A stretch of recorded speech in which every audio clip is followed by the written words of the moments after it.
Les travaux de la LGV Tours Bordeaux progressent et ce n'est pas sans bouleverser quelque peu le réseau ferré existant.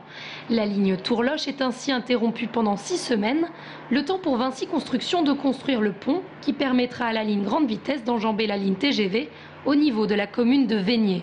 Nous réalisons les travaux pour retirer la voie, retirer tous les câbles électriques qui bien sûr sont en continuité de la voie, laisser faire l'opération par bien sûr Vinci et après tout remettre en service, vérifier que c'est en état et ensuite permettre la reprise de l'exploitation. Pendant toute la durée des travaux, les 250 usagers quotidiens de la ligne TER Tours-Loche devront donc emprunter le réseau de substitution.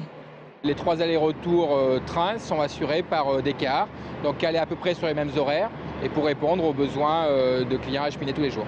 Alors en fait, on jongle avec des cars directs Tours-Loche, donc qui gardent le même temps de parcours que les trains, et puis d'autres cars omnibus qui eux vont faire la même desserte et qui du coup sont un peu plus longs. Les travaux s'achèveront donc le 18 août, mais la trêve sera de courte durée, puisque dès le mois de septembre, des opérations de maintenance seront effectuées sur cette même ligne. Donc là, il s'agit de remplacer 5000 traverses sur une douzaine de kilomètres. Il s'agit de remplacer 15 passages à niveau.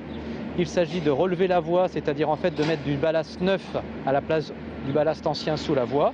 Donc ça, c'est tout simplement pour maintenir la pérennité de la ligne. Ça veut dire que si on ne faisait pas ces travaux, on serait obligé très rapidement de ralentir les trains. Des travaux de maintenance importants pour un coût total de 1,5 million d'euros. La remise en exploitation définitive de la ligne Tours-Loche est prévue pour la fin du mois d'octobre.